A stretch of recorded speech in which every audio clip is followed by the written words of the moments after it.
大家好，今天我们来制作女童长袖的仿旗袍长衫。那这一款是一个比较经典的款式，那也比较容易制作。在讲制作之前呢，我先跟大家就是提一下，如果以后大家想要买我的这个纸样和教程呢，可以去我的个人网站3w.studio82.co，记住是.co，不是.com。当然，您也可以去我的这个淘宝网店 studio82.淘宝.com 去购买纸样或者是教程。我的这几个地址都在每一张那个画面的签名的，就是水印上面都有写的，大家可以看一下。OK， 好，我们现在先来讲第一个纸样，第一份纸样，那它是我们的这个前片大襟。那是面料向上剪裁一片。那注意在剪裁的时候，根据这个纸样上的标记标注好各个位置，打好剪口。第二张纸样是这个后片的纸样。那我们把这个面料我们所有的面料的剪裁的这个铺设，你的纸样的方向都是沿着布料的长度方向来进行铺设。你在剪裁的时候，千万不要一会儿纸样横着摆，一会儿竖着摆，这样子会造成你的经纬线的就是不一致。那么衣服做出来了之后，它可能你在自动从中间这样拎着它的领口悬垂的时候，你可以看出它可能就是不是垂直向下，而是有一点斜度的，这样就不好了啊。这是我们衡量一件衣服制作的好不好的第一个标准，你的经纬线的方向一定要摆正。所以说除非我特别提示你要斜着裁，那么一般都是顺着这个沿着长度的方向这样裁。那现在这个后片呢，它纸样是半片，那你把面料正面向内折叠，然后熨当出痕迹之后，把这个绿色涂上绿色线这个部分，也就是我们的后中线部分，对齐这个折叠线，然后剪裁一片出来。那我们摊开之后就看到现在画面上的这个样子，一个摊开的这个后片。那第三个纸样是我们的绣片纸样，那分别我们看到绿色箭头和蓝色箭头指着的是我们在前后绣拢的这个剪口。那么我们在剪裁的时候一定注意这个剪口要打出来啊。还有中间是那个绣山顶的这个剪口，绿色箭头是后片后绣拢的剪口，一般后绣拢我们都是打双剪口，那前面的前绣拢打单剪口，也就是蓝色箭头指着的地方。那我们在剪裁的时候呢，把面料正面相对，然后剪裁一对正面相对之后剪裁一对出来。OK。接下来是一些小的部件的剪裁。那在画面上我们看到标注1的地方是我们的立领。那立领的话，我就是因为后面还要剪裁那个做旗袍，我们要做一个那个束支衬，所以说我已经是把这个缝缝四周的缝缝全部去掉了。但是实际上你在做的时候，你先不要把这个缝缝去掉，那就这个缝缝这一圈就是这个标注了蓝色1这个上面的这个环形的，大家看到会觉得很奇怪，这是什么？这就是我剪下来的缝缝。那么你在剪领片的时候，这个缝缝是不要去掉的。那也是跟剪绣片一样的面料正面相对。那这个时候你在剪裁这个领片的时候，你的纸样也是沿这个长度方向这样子来摆放你的纸样，剪裁一对领片。然后呢，你就把这个1上面的这个缝缝全部去掉，再剪裁就是最下面的那个白色的那一块是我们的束支衬，再剪裁一片束支衬下来就 OK 了。然后右上角标注2的那个呢是我们的小襟。那小襟我们也是这个让面料正面向上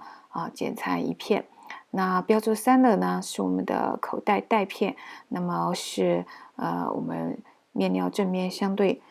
剪裁2对左右各一个口袋，剪裁2对。好，然后我们把所有的这个裁片全部都进行包缝处理。因为我们做的单起跑，所以说这个包缝的这个过程是一定要有的。那你如果没有包缝机的话，2线包缝、3线包缝都可以。如果你没有包缝机的话，你用这个缝纫机的这个Z 型线机来进行那个边缘部分的锁边处理。好，大家看到我打绿色五角星的地方呢，那在裁片上也是有剪口的，这个是前中线的位置，小筋的前中线的位置。那么现在我们把这个大筋盖上去，这个绿色五角星的地方呢是大筋的前中线。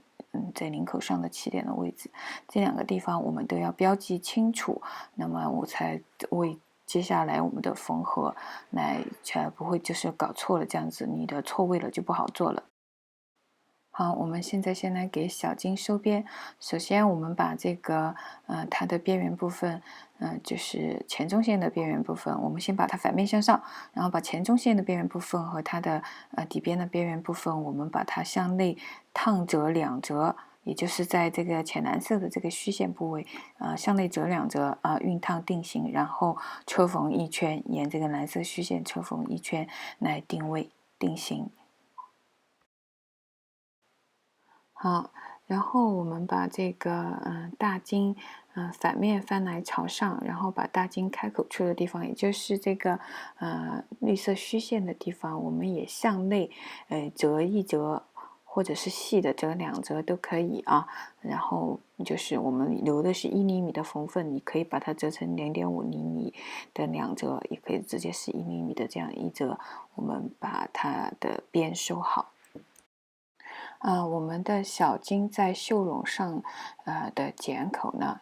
前袖笼的剪口和我们这个大筋在袖笼处的这个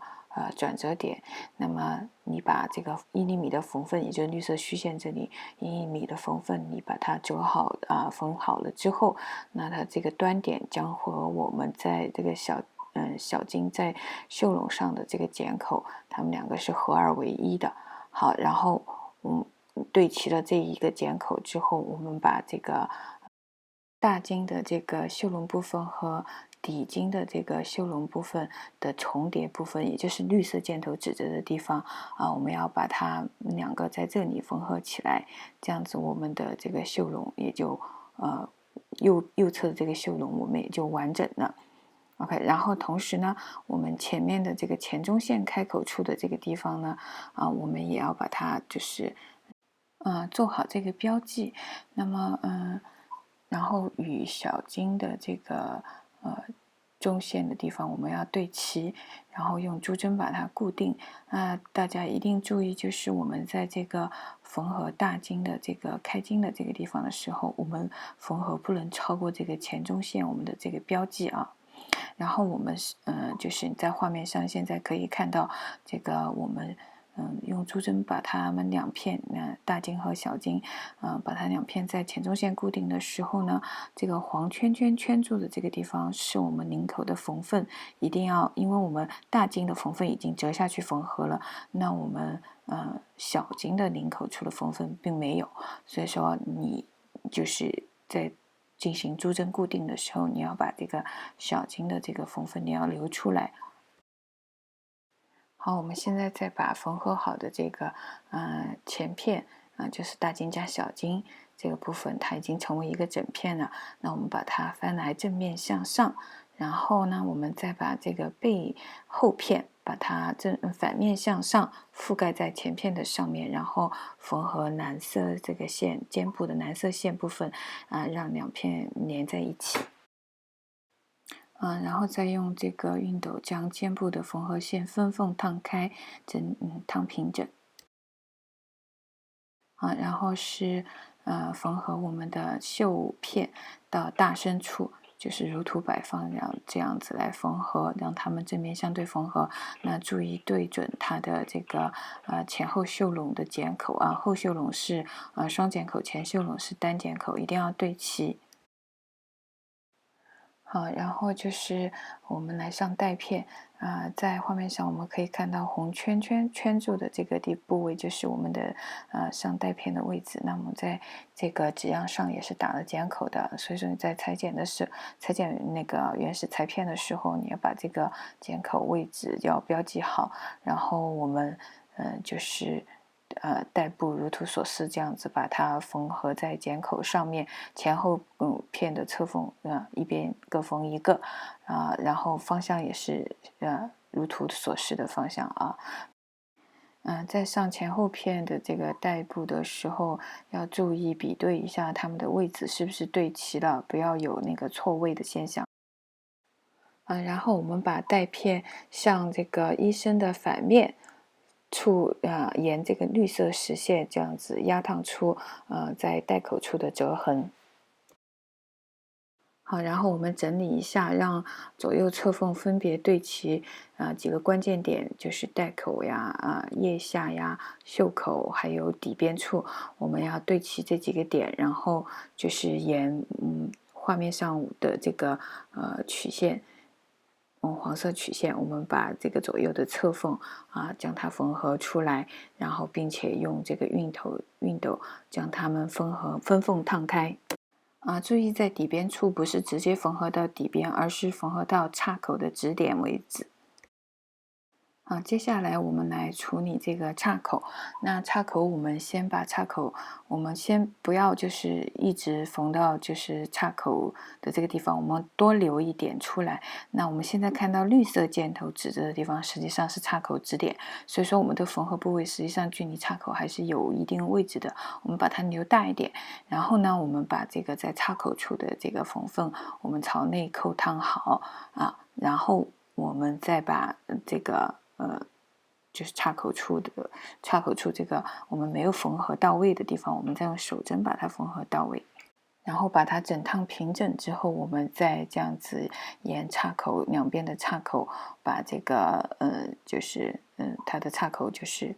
压一条线，这样子来固定。因为我们这次做的是单起袍，并没有这个包边，所以说这里都是直接是压线固定就可以了。如果说你要做包边的话呢，那你就需要把岔口以下的这些，就是我们现在扣烫出来的这个缝缝，我们要把缝缝去掉，这里岔口的缝缝去掉，底边的缝缝去掉，袖口的缝缝去掉，然后领口的外缘就是朝上的这个弧线这一段的这个缝缝都要去掉，然后来进行包边处理。好，那我们这次就只是提一下我们讲的还是直接做一个简单的袍子，那么就是直接这样子压烫之后压一条线，压一条明线就好了。那袖口也是这样，我们把这个缝缝朝内扣烫好了之后，也是沿这个边缘部分压一条明线。好，接下来我们把我们的树枝衬烫在其中一片领片的反面注意它的位置一定是要在这个就是一定要让它的周围的这一圈的这个缝缝是准确的留出来的，也就是我们在设计的时候留出来的1厘米的这个缝缝，你不能烫歪了然后烫了这个树枝衬的这一面呢，也就是我们的这个领面部分，那就是在烫的时候注意区分你这个树枝衬的正面和反面，不要烫反了，把胶全部烫到熨斗上了，很多人会犯这个错误的。好，然后我们让两个领片正面相对，那么就是沿紫红色的这个曲线缝合一圈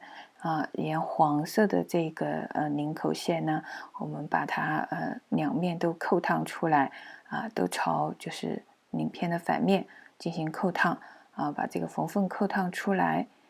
然后在蓝色的圈圈两个蓝色的圈圈，也就是我们的领片的这个转角处呢，我们打上剪口然后我们再把这个领片的正面把它翻过来，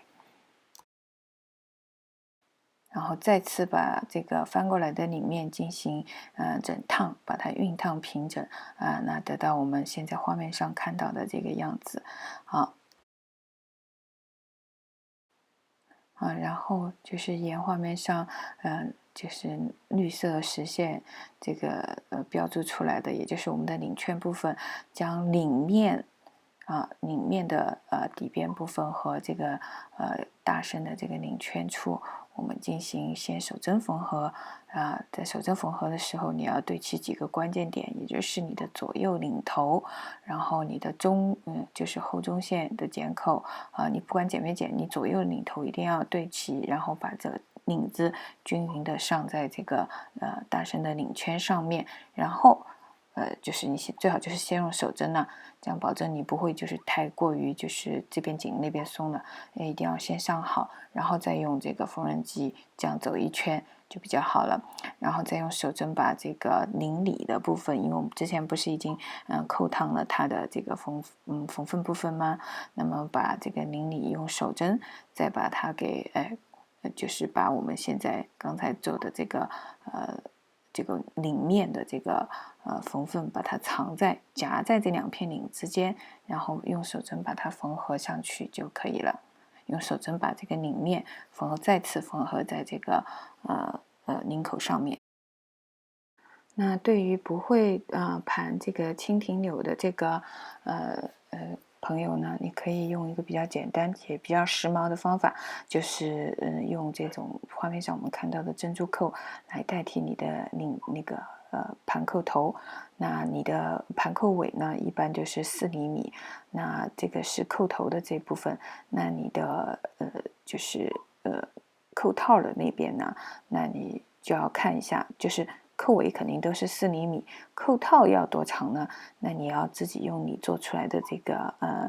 扣条来比一下，你买的这个珍珠扣的扣头有多大？你总归你要保证它这个扣套的大小一定要刚刚好，能够把这个珍珠套进去，不能太松，稍微紧一点，刚好套进去，这样子，然后你再加上你的扣尾4厘米。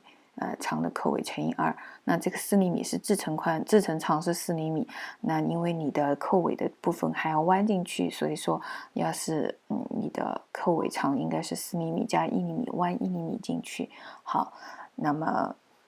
所以说你一根扣条长实际上就是扣头这个处的扣条长应该是4乘以2，再加上1乘以2。好，那你的那个扣套的那边呢，4乘以2再加上1乘以2，还要再加上你测量出来的这个要套住你购买的珍珠扣的这个扣结的这一块的长度，那么就是你的扣套那个纽条的长度了。OK。好，再如图所示，用这个均匀的针脚将这个直扣的这个扣尾上到领口处。那么这一件女童旗袍呢，就只在领口处上一个盘扣就可以了，不然就会太复杂也不好看了。领口处上一个，然后在开襟的地方就上暗扣就行了。那根据你要做的这个大小，你上2到3个暗扣都差不多，OK 都 OK 的。好，我们刚才已经把岔口锁边呢，岔口已经这样折进去了之后，车缝了一圈，然后我们把底边再一样的把它内折进去，缝缝内折进去，再车缝一圈就 OK 了。现在我们来做这个岔口处的这个套结缝，那你按照右下角处的这个指示就可以很清楚的看到了。套结缝是比较简单，也是比较实用的。OK， 也就是我们在这个绿色箭头指着的地方的这个套结，那么你在距离你的开叉，就是岔口开叉处往下1厘米的地方做，1到2厘米的地方做都可以，这个看你自己了。